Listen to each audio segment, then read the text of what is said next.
Medina শরীফ দোয়া কবুল হওয়ার গ্যারান্টি নাই বলতেছে। মদিনা শরীফও বলে না মদিনা, এরা মদিনায় মুনওয়ারা বলে না, পবিত্র মদিনাও বলবে না, মদিনা শরীফও বলবে না। এগুলা নবী বিদ্বেষের পরিচয়।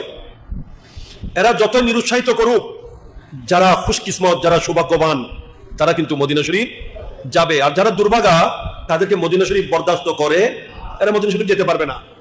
মদিনা শরীফ যাওয়ার জন্য খুশকিসমত হতে হবে, সৌভাগ্যবান হতে হবে। কারা যেতে পারবে? যাদেরকে আল্লাহ দয়া করার ইচ্ছা, তারা যেতে পারবে। আল্লাহ পাক সুবহানাহু ওয়া তাআলা বলছেন দোয়া কবুল হওয়ার গ্যারান্টি নয়, মদিনা শরীফে আমি আল্লাহ পাওয়ার গ্যারান্টি।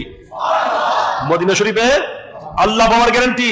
এবং আল্লাহকে পাওয়া, আল্লাহ তো সর্বত্র বিরাজমান আপন শান অনুসারে, আপন কুদরতের অনুসারে। কিন্তু আল্লাহকে পাওয়া, আল্লাহকে কেউ কাহার জব্বার হিসেবে পেল, যেমন কি হাসরের মাঠে আল্লাহ বলেন যারা ডাইরেক্ট আমার কাছে আসবে সেদিন তারা আমাকে কাহার হিসেবে পাবে। কিন্তু যারা আমার নবীর দরবারে যাবে তারা আমাকে পাবে তওবা কবুলকারী